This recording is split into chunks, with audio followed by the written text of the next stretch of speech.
let's start with a short introduction of yourself. Can you tell us how Bing started and how did you move from your full-time job to starting Bings?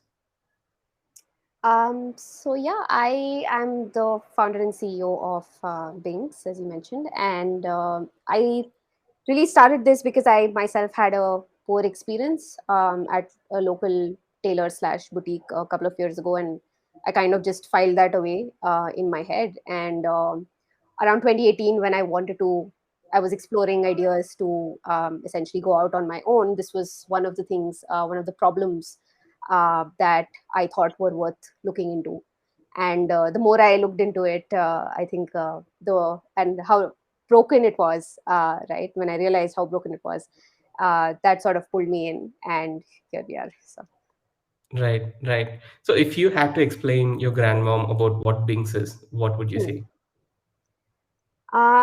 Well, I would say, Nani, it's like the local tailor, except everything is delivered on time, everything fits, and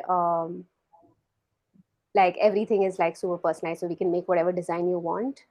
It's not like limited to a certain specific catalog.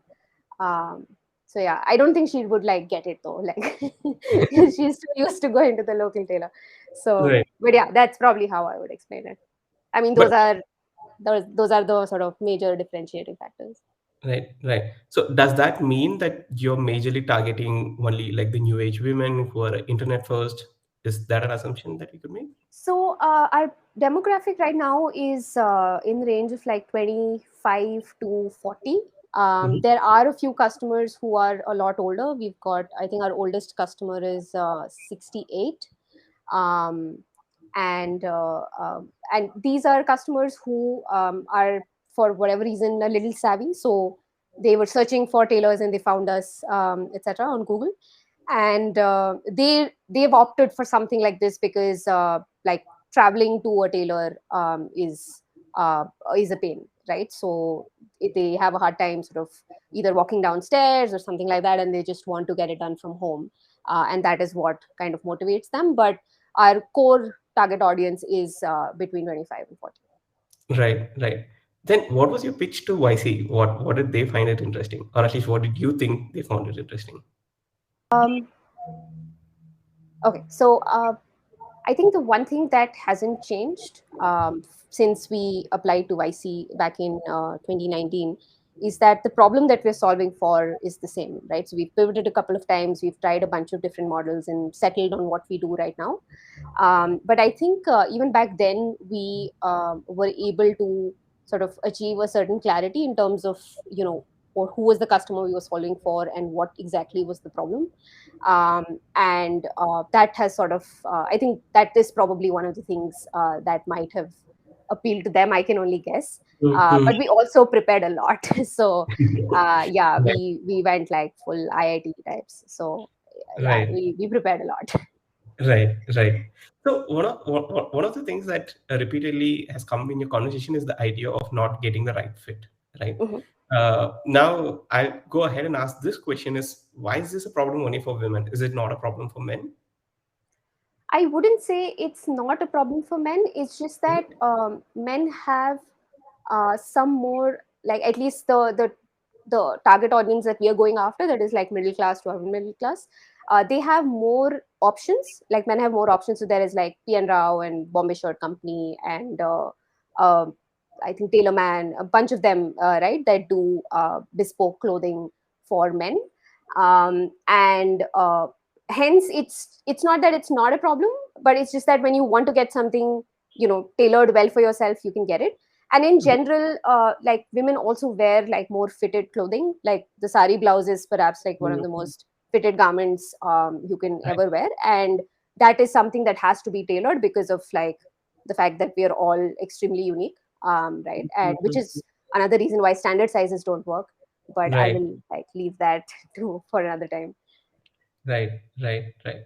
Now, this when I was trying to understand this entire model, so one question that came to my mind is, you could have chosen to take this organization as a bunch of tailoring shops. Why should this be a tech company?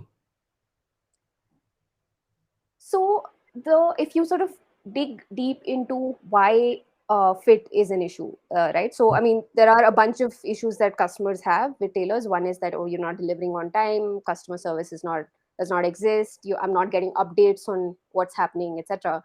But all of those things could be sort of to an extent solved without tech, right? You can send an update, you can answer people's calls when they call you, and then tell them Right. when you're getting the clothes, etc.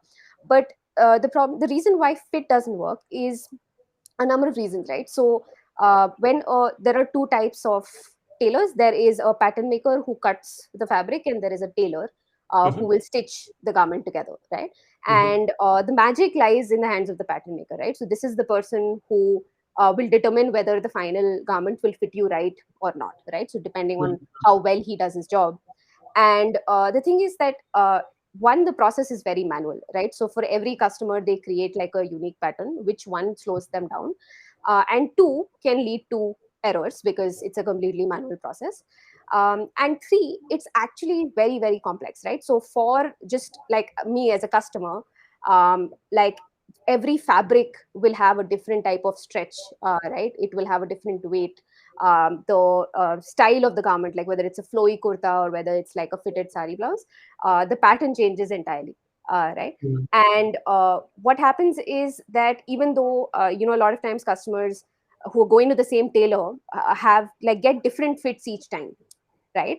And we've essentially noticed there are two reasons why this happens. One is that there is no quality check at like Mhm. local tailors. They sort of assume that the customer is never going to be happy, and they Mhm. will come back for alterations. So they don't even check it, right? They're like, we'll make it, and they will always come back for alterations. So let them Right. try it and then come back for alterations. But a Right. lot of these sort of errors that we catch in our quality check process are minor, right? Things that Mhm. could also be caught otherwise, if you were motivated enough. And the second sort of more crucial aspect is the patterns of the customers aren't saved, right? So if a local tailor makes something for me and then I go back the next month, he again starts from scratch, right? And Right. then there are new errors that can creep in. The alterations that I might have given him earlier are not recorded, Right. right? Which is why like that is where tech comes in, and that is where we want to innovate, where Right. we want to essentially help the pattern maker scale, right? And what that means is instead of starting from scratch, you can easily generate a base pattern for any customer for any sort of type of design. Right. And then what he has is like a sort of a starting point that's far ahead of what it is right now, right? Right. So he only edits the pattern, one, making it easier. Like he's not, a lot of the time they're actually like drawing lines on like paper and cloth and stuff like that, right? And that is something, Mhm. I mean, one sort of thing that comes to mind is when you have these apps, right, like Procreate, etc. Mhm. Now you could like draw a line straight, right, by your own ability, or just let the AI just like straighten it for you, Yeah. Yeah. right? And it's a straight line, like we can get a computer to do it, right? So Yeah. that's essentially where we think this model really really requires tech Right. for it to Right. scale, and for us to be able to deliver right perfect fits as we go. So where our sort of our um, goal right now is to ensure that repeat customers have zero alterations, right? So Right. first time customers, there are like about 5% alterations. But after that, like once we figured out what fits you, like we should know, right, that pattern is in our system. And every order that you place with us, we learn more about the fit that you prefer, what fits you Mhm. exactly, etc. And hence the experience just gets better. Right, right. Interesting, interesting. So the tailor sending you back for alteration is not a bug; it's a feature, right? So they kind They, of yeah, they think of it as a feature, they do. right. Right, so one sort of thing that was that what used to worry me at the beginning was when I was Mm, doing research, I was going and talking to, I must have spoken to about like 20-25 like tailors in boutiques in Kurmangla and Indranagar. mhm, And all of them had like a very poor opinion of their customers. They were like, no mhm, matter what we do, like they will come back, they will be unhappy. You can just do what you do, they will always come back. And I'm just like, is there something about like the nature of getting something tailored for mm, yourself that just makes people unreasonable? right? And what we have discovered is the exact opposite, right? Every Right. time, let's say, a customer has been upset with us, it's because there was a mistake that could be Mhm. avoided in like one way or another, and that experience could be perfect. And whenever we do have perfect experiences, which is most of the time, Hmm. um, the customers are delighted, right? Right. And yeah, that's so yeah, it's a feature with local tailors, yes. Right. No, so this when you've gone and you've spoken to a bunch of tailors, you've formulated this idea. It Mhm, definitely looks a great thing theoretically on paper, mhm, right? mhm. How what gave you the confidence that this will actually work? Like the feasibility aspect of it. How did you go about it? Did you talk to more people? Are you a technologist by yourself? Do you code, or how did you get arrive Yeah, at? I'm like a hobbyist coder. My co-founder is the tech brains, though. He's the one who leads tech. I mostly look at product marketing and stuff like that. Um, in terms of feasibility, so I think one thing that honestly kept us going throughout, right, even through the pandemic when we were not an essential service and we wished we were Right. like into groceries or something so that like we could still be active. Right. Uh, uh, it was the customer demand, Right. right? So it was just a funny thing when during the pandemic I was just doing keyword research because we wanted to optimize some of our pages, etc. And some of the questions that had shown up in the month of May 2020 were, are tailors open during COVID? Right? Like, when will tailors be open? Like questions like that. Right now, I don't know what was the volume of that, but it was indicative of the fact that it's something that is a need, Mm. right? And that was sort of the fundamental reason why we went after this. And we believe that if we could solve for that in some way or another, there is like a treasure at the Right. end of the rainbow, so to speak. And yeah, I mean, in terms of feasibility, as we started bringing more and more aspects of the experience in house, as we became more and more vertically integrated, we realized that it is actually feasible. So if you run it as a marketplace, Mm. right, as you scale, your problems only like increase, they don't like decrease in any way, right? Your margins will get Yeah. worse, your customer experience gets worse, but as being vertically integrated, we're able to control all of the quality aspects when it comes to, let's say, customer service or logistics or the actual fit quality, right? And we realize that whatever we do, we have to be able to capture like data correctly, right? So whether when it comes Mhm. to measurements or when it comes to the alteration data, that Mm. is that is the magic, that is gold, right? Right. And we wanted to sort of keep that in house. And honestly, like in terms of, I mean, fashion is one of the largest like industries in the world, and India is, I think, like the third largest like producer of clothing, Mhm. right? So there is no dearth of talent, right? Right. And especially when it comes to pattern makers, right, the people who know how to get, like, without seeing a customer, just with their measurements, make a sari blouse that fits them well. We Mhm. have like a lot of them, right? We probably have like the highest number in the world, just by Right. nature of the fact that it's as a culture, right? We've had tailors who are accessible Right. and low labor costs and all of that, which is why somebody in the West, this is actually a very funny thing that I discovered when I was still like pitching to people in the valley. And I was calling it like, we're a D2C tailoring player, we're a tailoring marketplace or whatever. And I realized much later, I think after like 15 pitches, that like tailoring there actually means altering. Mm. So you tailor your jeans means you like alter the length, Okay. right? Because they don't have like the concept of tailoring where you go and give Right. your measurements and they will make something for you. Right. Even for like the most expensive clothing that they buy, which could be like the wedding dress, etc., they actually buy a ready-made one and then get it tailored to They don't their even have measurements. the concept of boutiques. Again, everything is like it's a ready-made dress and then they Right. tailor it for you. Ah, Tailor mean altering, like what all we call right. alteration, they will do that, because the just getting something made from scratch is Mhm. extremely expensive, right? The labor costs are very high. So Mhm. like only if, let's say, you're like in the top, like, I don't know, 0.01%, you might do something like that. But in India, it's amazing, right? Like Right. everybody, has a tailor, and Right. it's super accessible, and that's the beauty of it. So yeah. Right, right. I was actually about to ask that question, like asking you if you had some reference from East or Mhm. in West, either in China or US, who was doing something similar. Did you guys find out something before, after?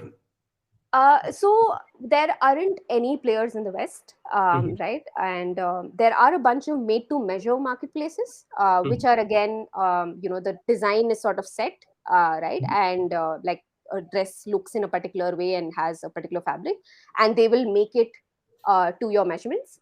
That is like a few. There are a few players who do that. And mhm, that was also our initial model, by the way, right? The model that we went to YC with was very similar to that.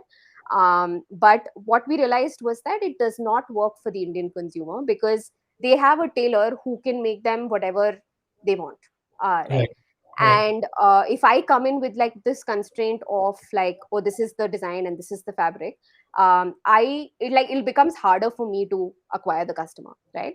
And Right. the another sort of thing that we realized was that there was already like a lot of people searching for tailors online, Mhm, right? Whereas if we were a made to measure marketplace, we would have to push our designs to customers just like any other brand.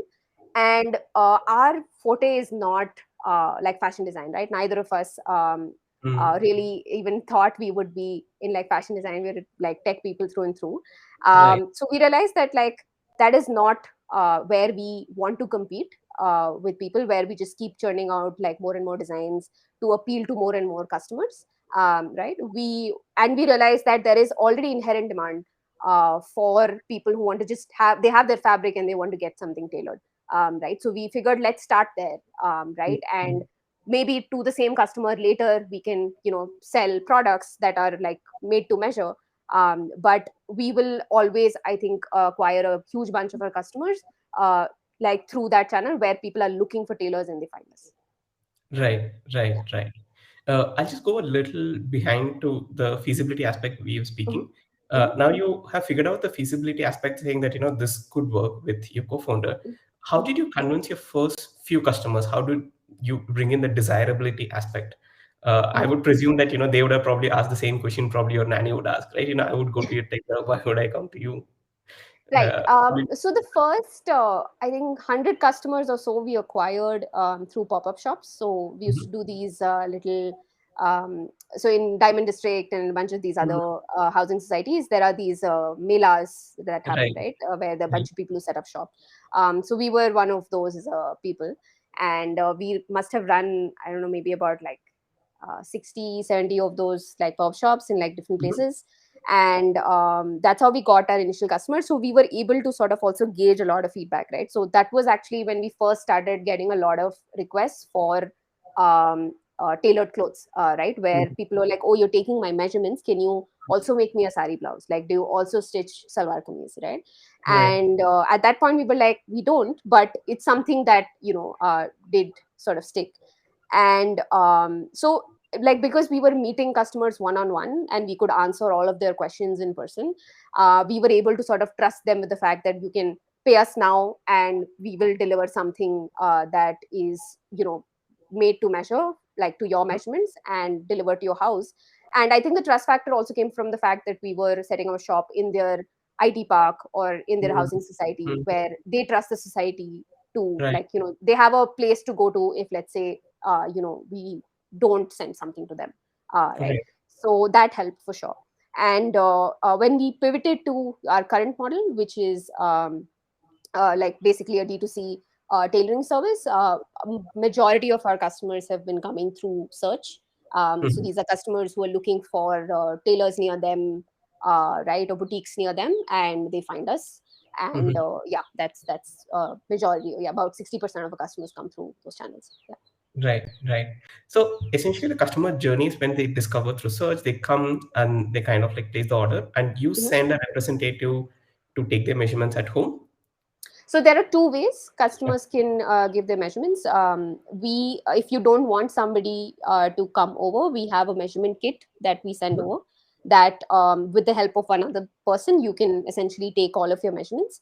mhm, And what we do is we capture a comprehensive set of like 30 measurements, which essentially help us make any sort of garment for you, right? Right. And the other way is where you pay a small fee and you have somebody come and take your measurements. This is right now in Bangalore, and then slowly we'll also launch it to in a bunch of other cities. Mhm. So yeah, those are the two ways. If you're not Right. comfortable with somebody coming home, you can take your own measurements, no problem. And otherwise, you can have somebody come home and fit you properly. Right, right. Is the measurement kit something that the team has come up, or is that standard in the industry?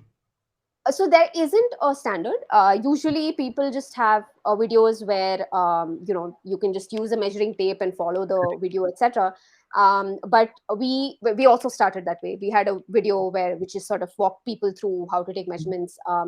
We had to do that after the pandemic because Yeah. right, we even though customers were actually surprisingly okay with us like coming home, they were like, no, no, it's fine, I don't want to take my measurements, just come home, it's fine, I Right. trust you. What we've done is essentially based on the kind of errors that we saw in the measurements Mhm. that were shared with customers Mhm. and some user research, we essentially figured that the lengths are easier to take, right? And it is the circumference measurements, right, like your waist Right. and your arm circumference, etc. Mhm. Those are the ones where customers are often going wrong, right? Because they either Right. send like very small, or like they it's too tight or it's too loose, Mhm. right? Mhm. So for that purpose, we essentially added a special sort of measuring tape Mhm. in the kit, which helps them take this very easily. I actually have it here. It looks like Okay. this. Oh, nice. Yeah, and like you can basically do that, and then press a Oh, button and just sort of okay. give you the Okay. measurement, right? So what this meant was like the errors in like getting circumference measurements reduced, right? And hence we were able to reduce our alteration rates as well. Right. Right. So yeah, yeah, we put together like a bunch of different things in the kit. Right. So So, and we're so still iterating, honestly. Like I'm sure. I want to make it as easy as possible. That was another, I think, mistake or like oversight. Oversight, is that the right word? Anyway, For learning. um, that we had, where we assumed that everybody will have like one other person at home, right, Right. who can take their measurements. And even though that is still true for a majority of our customers, some of our customers live alone, right, so they don't Mhm. have somebody to help them out. But even the ones who live with family, they actually don't want to approach like their husbands or their mother-in-laws or mothers to help them out take the measurements, right? They want to take it independently, which is what we are essentially incorporating in the next version of the kit, where you can just take all of your measurements yourself. You don't have to ask anybody. Right. So yeah. Right. Right. So this kit something that you send and they send it back, or do they purchase as a part of some package? No, so the kit we send for free, Mhm. and they can keep it with themselves. The Mhm. lengths of an adult human being anyway don't change. Right. But what changes is your circumference, right? You either Right. grow thin or you grow large, and which is where this comes handy, right? So you Right. can always update your measurements in the profile. Right. So once you've sort of updated like your first set of measurements, after that changes are limited. Right, right. I had like one interesting question in the Mhm, other model where you're mhm, sending someone to take the measurement, mhm, right? mhm, So, for example, like allowing like someone unknown inside your mhm, home and allowing you them to like take measurements, which is mhm, also like you have to like use this tape and measure. They mhm. take this measurement at different parts. Yeah. How did you solve for trust, right? Was that a concern? What kind of questions did people bring up? So I think that concern has definitely reduced over the years, especially with like Urban Company and some of Mhm. these other services gaining traction. And I think one sort of big thing that definitely helps is that we only hire women for that Mhm. role. So only we have like a female who will go and take your measurements, etc. And we've not had any sort of customer who's been uncomfortable with that, right? Right. If anything, we've got feedback that like it's great, it's I'm so uncomfortable giving my measurements to the local tailor or whatever. So Mhm. it's really nice that I can give it at home with like a woman, right, and all of that. So yeah, I think because we've had like a woman in that role always, it's definitely helped with the trust account. Right. Interesting. I want to go to the next thing where Mhm. I want to understand how did you decide to make it pan-India, right? Earlier you were Mhm. just doing it in Bangalore. Right. Uh, what was the trigger? Was COVID a trigger, or is that customer demand a trigger? So both, right? So with COVID came the kit because we couldn't, like initially we were only sending people in fact, for a lot of customers, I went and took measurements. And after COVID, we couldn't do that. So we came up with the kit. And secondly, we also started getting a lot of requests from other parts of the country, even the world, right? So some really like Jordan and Germany and like Oh, all wow. sorts of people, right? It's usually Indian diaspora, right? And they want to get something tailored. And there were customers who, I mean, there were customers from like Bombay, Delhi, reaching out saying, I can you do you also have operations in my city? And we kept saying no. And then some customers started offering to like send their clothes over through like courier, right, themselves. And at that point I was just like, I mean, let's we are an online tailor, right? We have a kit that we can send over to them. Right. And if they're so motivated, right, like all of these women have at least like one tailor in like a 1 kilometer radius, right? Like Mhm. 100% I can like bet on it. But Yeah. they still trust us because of our Mhm. reviews, or because of the way we function, or whatever it is, right? And they're willing to like, or at their own expense, courier their fabric to us. And Yeah. that's very telling, right? So we Yeah. decided that, okay, we can send the kit over to anybody else, right, Mhm. anywhere in India at the Mhm. moment. And why not service customers who really really want to try us out, right? Right. And but we will have like proper launch with like somebody with fitting consultants who can come home and take measurements and fabric pickup and all Mhm. of that in a bunch of other cities by February. So yeah. Right. Did you serve anyone outside India? Like, did you experiment that? Yeah. We Yeah. have like I think a couple of customers in the US, some in UK. Mhm. There is one in Australia as well. Right. So yeah, a bunch of them. These are again customers. They want to like they'll pay the shipping charge, Right. right? They often sort of buy saris from, let's say, like an online store in India and then have it delivered to us, Okay. right? Or they just ask us to buy the fabric for them. Right. That was another sort of feature that we added on customer demand. So like that way, I think like our trajectory has been very sort of driven by Mhm. what customers wanted. Initially we did not source fabric because we were just like, that's just like too much trouble, plus everybody has fabric, so like why should we do it?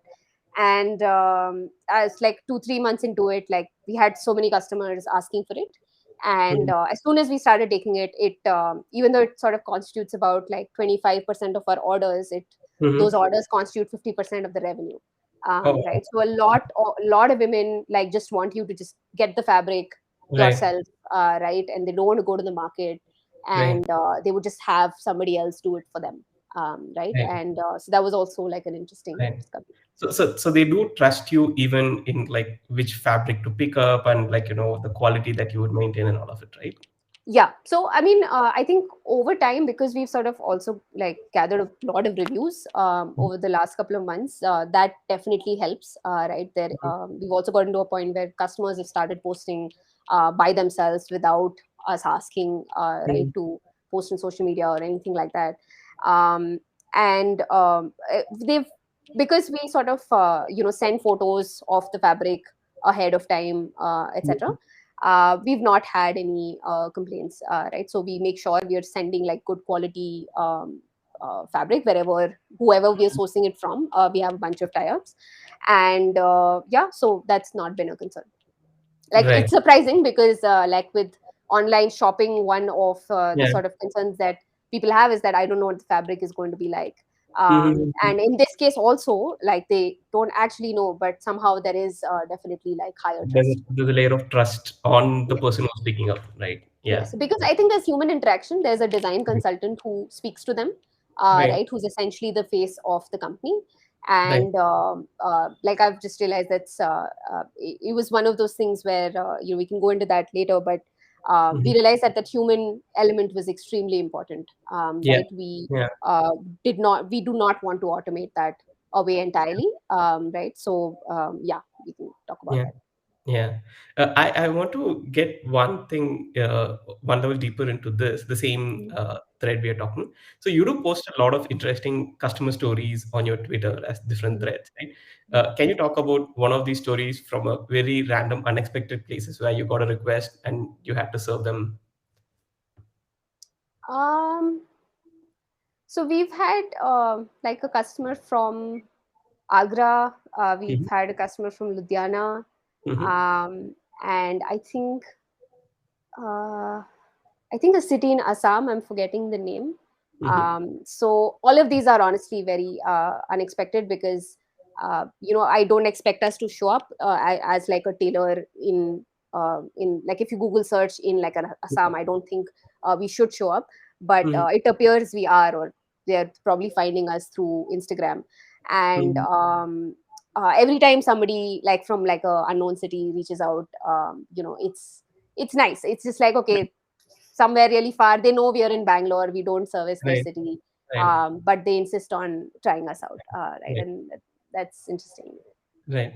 So, in many of these cases, when they're actually very motivated to go one step ahead to do this on Mhm, themselves, like say shipping the fabric mhm, or asking, trusting you on the fabric, mhm. what is the instance in which that does this alteration actually make a lot of impact in their life? Is there an instance, or I'm just trying to understand, Mhm. is there an event associated with these alterations, or is there some anything else that has to do with that? Not always. So especially the people who are outside Bangalore, they Mhm. know that shipping will take like longer. So Mhm. if it is like a time bound request, where let's say there's like a wedding coming up in like Mhm. 7 days or something like that, then they even we don't recommend, right? We don't take that order because we know for a fact that we will not be able to with our current operations like deliver the fabric or the garment to them in 7 days, right?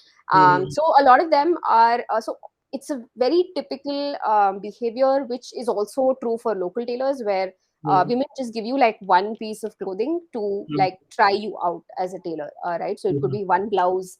It won't be their most expensive sari, right? It'll Right. just be some fabric maybe that's been lying around. Right. And once you like get that right, after that they will just send you like a whole bunch of stuff, right? Mhm. So it's usually like that. It's like one item, and then in the second order they're like 7 items or more, right? Right. And that's again something that's very similar to how it works with offline tailors as well.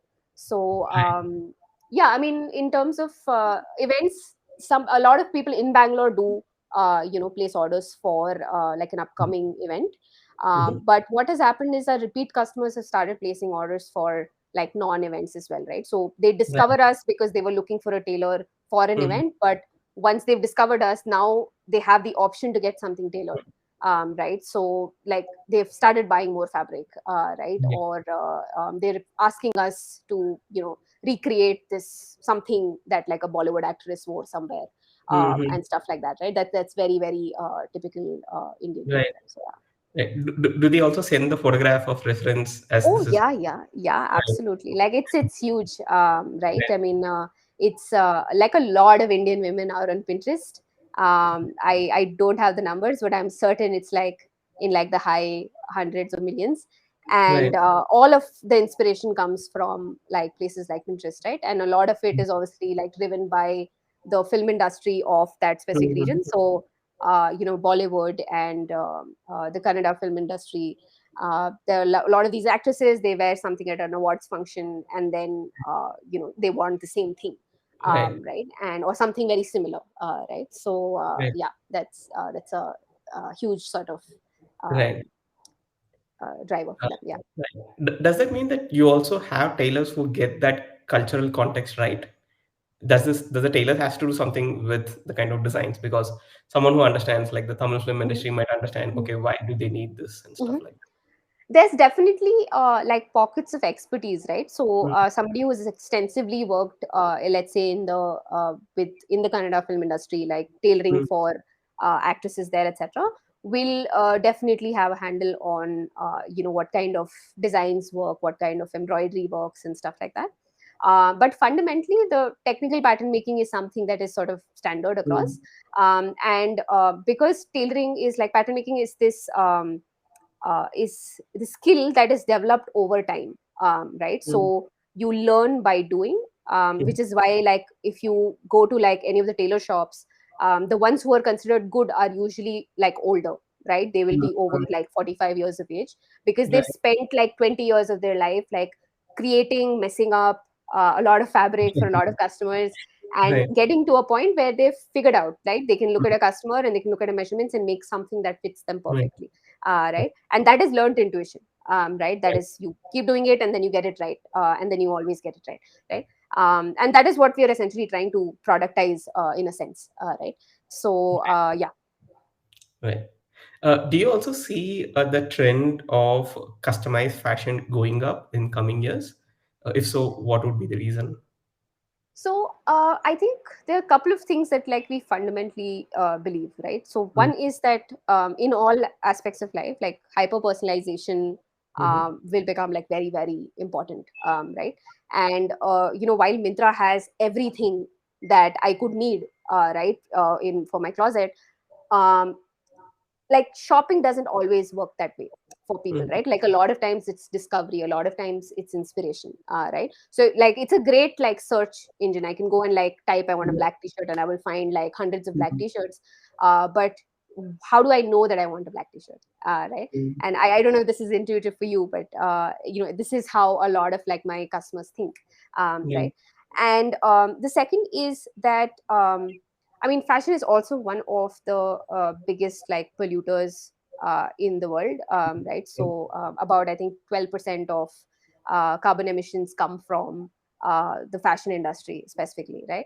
Right. And with like all of the changes that are happening, they will likely get regulated, and they will Mhm. have to sort of move towards a more sustainable way of functioning, right? So about 60-65% of garments that are made actually don't like make it to anybody's closet, like they go Mhm. into landfills, right? Because Oh. Mm. what you're doing is you're making a lot of sizes of a lot of Mm. different designs, you're forecasting, right, you're Mhm. guessing Right. what the audience will want in like 9 months, and then you're putting that out in the market, and then some of Mm. that works, some of that doesn't, right? Right. And it evens out and you might still like make a profit and all of that, True. but the environment is losing in that case, right, because it's Right. all going to the landfill. So Right.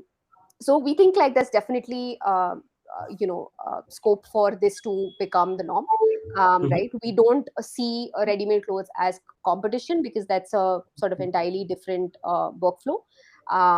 And yeah, so, and like one other thing I strongly feel is the shopping experience for women today is very um, usually like if for men, right, you will find, let's say, belts and your trousers and shirts in like one place, and then maybe for shoes you have to go to like another shop, right? But for Mm. women, like if you, let's say, I'm putting together an outfit for, let's say, like an event or whatever, I have to like go to one shop for accessories, I have to go to another shop for like shoes. Right. Mm. And the thing is that like the customer does not want to go to five shops, right? Like Mhm. there is no joy in like, I mean, there's this whole trope of like how women take like so long to shop, right? Right. And like to anybody who says that, I want to select, please go to the mall and like look at the line outside the trial room, Right. right? And what you will essentially find is like women taking like three sizes of the same thing, because they don't know which one of those is going to Correct. fit them, Correct. right?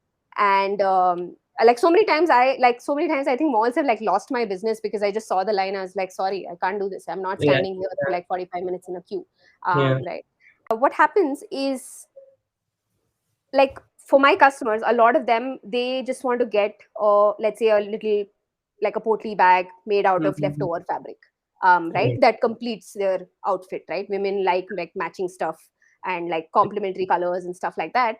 And if, let's say, I am creating the outfit for the customer, right, Mm. it makes complete sense for us to also help them complete the outfit, right, with Right. let's say like shoes or bags or jewelry or whatever it is, right? Right.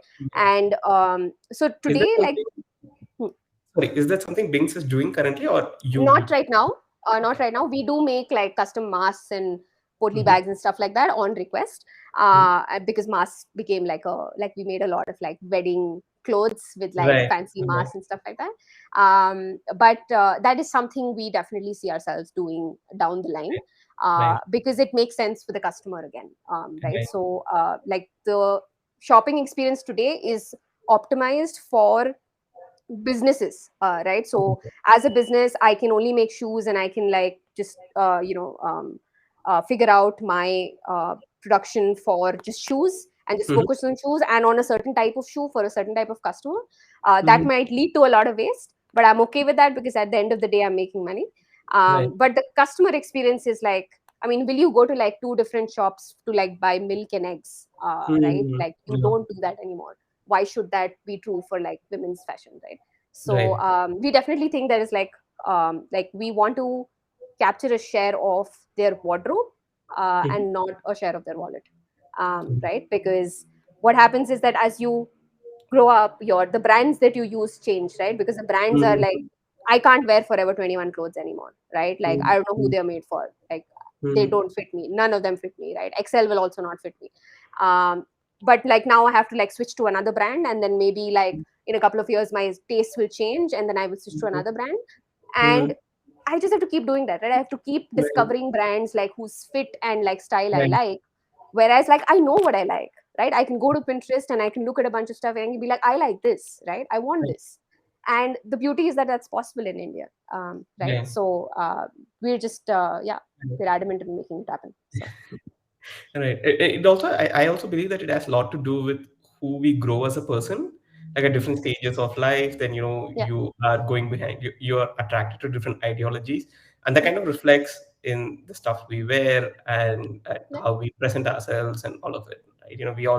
We are essentially sending out a signal and a message to other people as Oh, how. absolutely. I mean, it's a sort of I think like a primary way of like how we Yeah. express ourselves, right? So Yeah. I feel Yeah. like shit. I just wear like a t-shirt. So it's just one of those things. Yeah, yeah. I really like the idea where you said that, how would a customer know that they need a black t-shirt? Uh, Mhm. this brings me to one interesting question. Do you also step into the shoes of consulting, where you kind of recommend, or do customers ask you recommendations? Will it look good on me types? Mhm. Yeah, so the human interaction is where like that Mhm. happens, right? So once the fabric is picked up by us, right, or if it is, let's say, our fabric, we already have it, they have a short call with one of our in-house designers, who helps them figure out two things, right? So there are about 65-70% of my customers come with an idea of something that they want, right? Because they already have the fabric and they've probably seen something, right? They've looked up blouse designs or something like that and found something they like. And what they need is like polishing, right? So like basically understanding, like in the context of, let's say, a kurta, like how long do you want it to be, right? How long do you want the sleeves to be? The design might be like a sleeveless thing, but you might not be comfortable with like a sleeveless kurta, so you want like something with sleeves, etc. And that is where our designer only helps them like answer some of those questions and validates their choice, right? So sometimes the call is actually just like, you know like maybe 5 minutes long, where the core sort of question that the customer has is, do you think this will look good on me, Mm, right? mm, And the rest of the 35% of customers are the ones where they actually they have done no research, right? They're just like too busy or whatever, they're not interested, and they like leave the sort of the not the choice, but like the process of yeah, like coming up with something that the customer would like to the designer.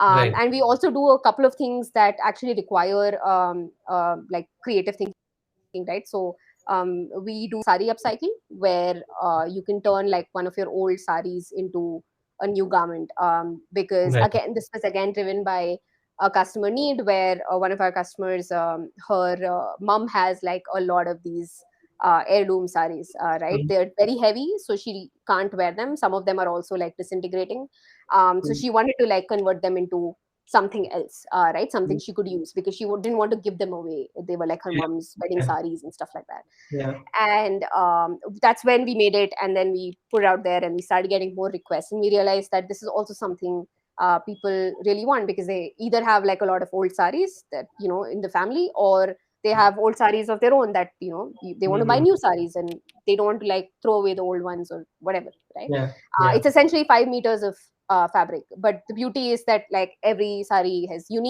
a pallu, has a border, Mm. Mm. and all of that, and that can be used really creatively. Right, so Right. that is where the designers really sort of help them figure out what kind of Right. clothes they want, and then figure out what's the best way to use the fabric. So we do step into we definitely consult one way or another. Right. I also want to talk a little bit about the other famous offering that you have, which is around pockets, right? Yeah.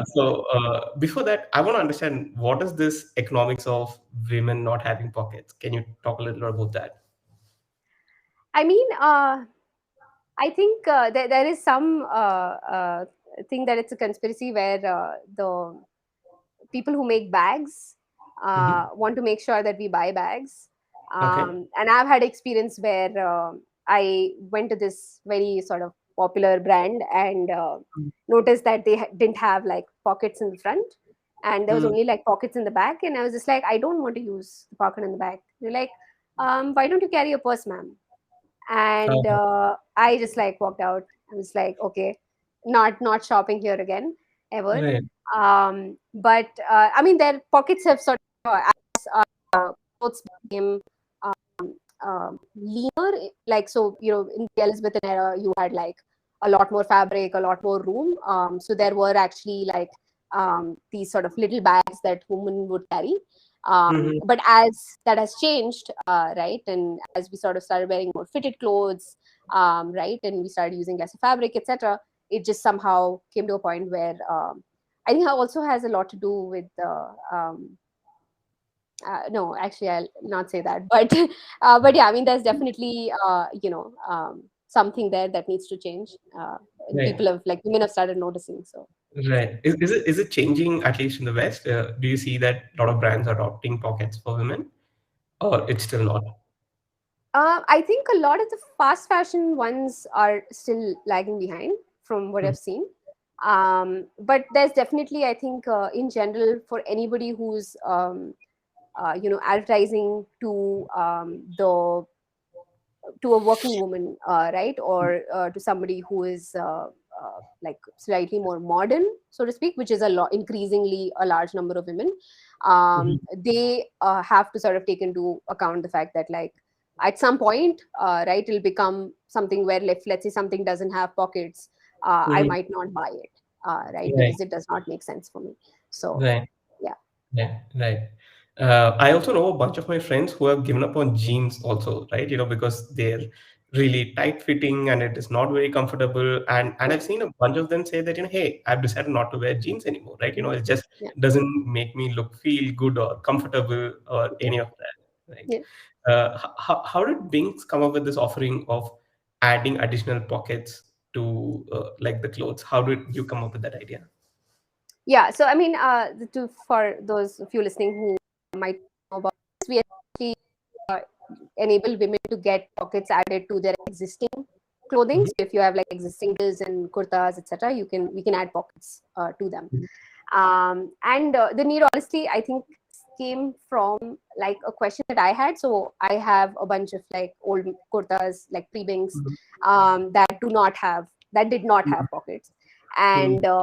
And whenever I wear a kurta, I basically like either have my phone in my hand, or I Mhm. have to carry like some purse or something like that. It's very irritating. Mhm. And which is part of the reason why sometimes I choose to not wear a kurta. Like, I mean, that used to Right. be the case, right? And I was actually just talking to the pattern makers, and like just generally, I asked him like, "Do you think you can just like add a pocket?" And he was like, "Yeah, we can do it, right? Like, why not? Like, we just have to open it up and like stitch it together later." Mhm. And I was like, "Okay, that is great. I'm just going to get you all my kurtas, and can you do it for me?" Right. And it worked. And then Yeah. we were just like, "Okay, this is amazing, Mhm. right?" And I started like again talking to a bunch of financial customers who are sort of my um, go-to people for any sort of user research, and they were very excited by it, and they were some of them were willing to pay like a lot of money to get pockets added Wow. Nice. to their kurtas, right? And it's yeah, it was very Right. interesting. So yeah, now that's the thing. There are a bunch of customers I think who have a lot of pockets in like all of their Mhm. clothing, because yeah, Yeah, it's a feature. yeah, yeah. I realized that this is such a big thing. Like that there is a Instagram Reels trend also on this, right? I don't know if you've Oh seen yeah, that. yeah, yeah, yeah, yeah, yeah. Like So where it's women find pockets and they get excited and they dance around. yeah. Some of them are really funny, Yeah. and a lot of our customers have been sending those actually, because I think Okay. we talk a lot about it on Yeah, our yeah, Instagram, and so I think some of them have started to like associate like pockets with us, so yeah. which is nice. And so yeah, we get a lot of them on our You, DMs, you, like, you oh, have like pocket watch this market fit. one. Sorry. I was saying you have pocket market fit. Good one. Good one. Nice. That's tweetworthy. That's Yeah, tweetworthy. yeah. Cool. So I want to finally touch a little bit upon like the like a tailor's life, right? Mhm, So just basic few questions around like, do you think like these independent tailors whom we used to spot in front of like the garment shops or at the mhm, corner of your street, mhm. are they quietly disappearing, or are we not seeing them more enough? What is it like? Oh, they're definitely not disappearing. Right. So, in fact, the number of tailor shops have like increased Mhm. in my area at least. Right. So the Okay. 2-3 kilometer radius, they've gone up in the last 2 years. In fact, like even Okay. post pandemic, a bunch of them have cropped up. Mhm. And what might happen is, I think we definitely like live in a bubble, so to speak. Right. So if you're not going Mhm. to tailor yourself for Yeah. whatever reason, you Yeah. just don't see it, you're Right. blind to it, right? So I've had like a bunch of like you know, people in general, some of them investors, say that like, who tailors clothes? Like nobody in my Mm. family tailors clothes. And but the thing is that when you start noticing on the street, Mm. right, like we just like look at the women who are passing, and then Yeah. like try to figure if it's like ready made or not. Mm. I would not recommend the men to do that. Actually, don't look at women. But like I have actually like started noticing it a lot more, and Yeah. I realized that like so many of them, right, from all Mhm. sort of walks of life, all social classes, all economic classes, have like, you know, have like majority of them are wearing Mm. like, you know, tailor made clothes, because it's sometimes actually cheaper than like, you know, buying a really expensive Right. ready made thing, because you're paying for the brand and all of Right. those things, right? So they definitely, like, they're not disappearing. Right. But It's are a they sort of taking, a mhm. sorry, sorry. But are they taking different shape and size is what I was trying to ask. No. So they have. I think that's sort of also one of the reasons why, you know, Bings is needed today, is that Mm. that is one industry that hasn't sort of really changed with times, right? So there is no adoption of tech whatsoever, Mm. right? It's things are very manual. Your measurements are like stored on like a piece of paper somewhere in a lot of cases, right? Some Mm. of the more bigger boutiques might have like a better record keeping system, but Mm. generally that's not the norm. And even when it comes to like scaling operations, right? So one reason why you don't see like a very large tailoring shop, right, or a chain of tailors, is precisely for the reason where you know, the pattern maker's manual process, right? Mhm. So because it cannot be like, a pattern maker can perhaps make, let's say, 20 patterns a day, Mm. but that's it, right? After that you have to add another pattern maker and another pattern maker, etc.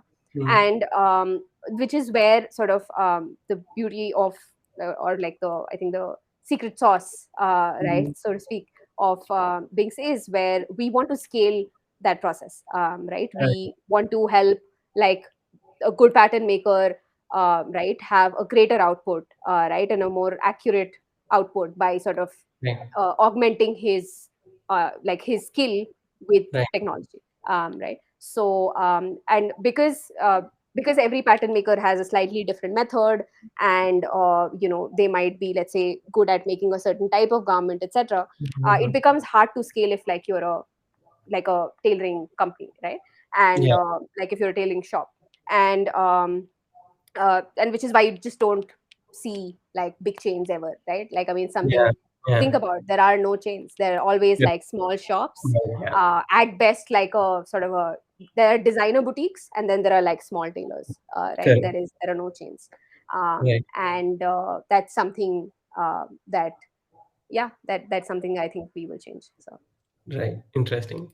During like I think in the last year during the pandemic, also you had started this initiative to raise funds for the tailors. Right? Can you talk a little about that? What was it for? What was the context? How did it affect? yeah, so I mean, during the 2 months, 2.5 months, Mhm. our unit was not operating, and we one wanted to make sure that our team was taken care of, right? So we did not sort of uh, we continue to pay out their weekly wages, but at the same time, it was hard for us as a business to, like, it was also very uncertain. We didn't know when this was gonna stop, like when the lockdown was going to be Yeah. over, etc. So we did sort of ask our existing customers, Mhm. if they could contribute. So we raised like a small amount of money Mhm. for all of our tailors, so it sort of, I think, helped them through like a month of Right. wages. So yeah, Right. that was Right. nice. Right. But usually, I'm assuming like the industry would have also been affected a lot, right? Because this entire interaction is very physical in nature. You need to go to them, like they're taking the Yeah, measurements and all of it. yeah, Uh, yeah, yeah, yeah. yeah. It was yeah, a lot of them, like some of the tailors that I knew Mhm. in the area, because of like my initial research and a bunch of Yeah, other things. They were closed for a while. They've come back now, right, right? So I right. think a lot of people went back home. So there was Mhm. also like a dearth of tailors. So I think a bunch of people shortly after the pandemic tried Mhm. us because their local tailor had gone away, or Right. something like that. So yeah. Yeah, yeah. We had a similar pattern even I think with the cab drivers also, because a lot Hmm. of them Yeah, had to go back to their home to figure yeah, out alternatives. yeah, Yeah, yeah. yeah. Okay, cool. So I'll come to the final question. Like, what is Mhm. like the future of Bings? So, like in the short term, one, we want to scale our operations to other cities so we can bring, the fitting consultant experience to more and more customers. Mhm. And in the long term, like I said, we imagine ourselves as sort of the one-stop shop for creating outfits that are truly yours, that are really really personalized in every sense, and we want to capture a share of the customer's wardrobe, right? Not a share of the wallet that is merely a transaction, whereas like a share of wardrobe, owning a share of the wardrobe is like having a relationship with the customer, right? Right. And that is where our design consultation comes in. We want to keep the human element. We don't want to automate design consultation. Honestly, you can't, right? So that way, I actually sort of really admire the way Healthify Me has scaled, where they've enabled their nutritionists and Mhm. fitness experts, right, to like actually be able to serve more number of customers, right, as opposed to like hiring more number of nutritionists and so on, right, but Yeah, keeping that human element, right? correct. Because I mean, I tried Healthify Me a couple of months ago, Mhm. and it was fantastic. Like, I could just like talk to my nutritionist like every day if I wanted to, right? Yeah, And that was good. That worked yeah, for me, right? And it works for a lot of like Indians, and we really really value that interaction. yeah. And so yeah, our goal is the same. We essentially want to scale that experience, make it like a lot better, Mhm. yeah, without taking the human element away. Right, right. I really like the phrase where you talk about like I want to capture a share of your wardrobe but not the wallet. I think Mhm. that's very powerful. The first time when I hear it, like it just sticks to my mind. Yeah, right. So before we complete this, do you want to tell the viewers about where they can come and visit Bings or where they can follow you personally? Any tips on that? Sure. Our website is getbinks.com, GETBINKS.com. You can place an order. If you're in Bangalore, you can schedule a pickup for your fabric. We only stitch clothes for women, though, right now, in also kids, but mostly women. Um, and on all of the social media channels, we are crafted by Binks. So CRAFTEDBYBINKS. I am underscore Amna Khan on Twitter because somebody already owns Amna Khan and they haven't logged into Twitter in like 7 years or something. So if you can help me get my username, I would have. But otherwise, you can follow me on underscore Amna Khan. Awesome, awesome. This was great. This was fun talking to you. Thanks a lot for taking Same. time. Thank you so much. This was fun.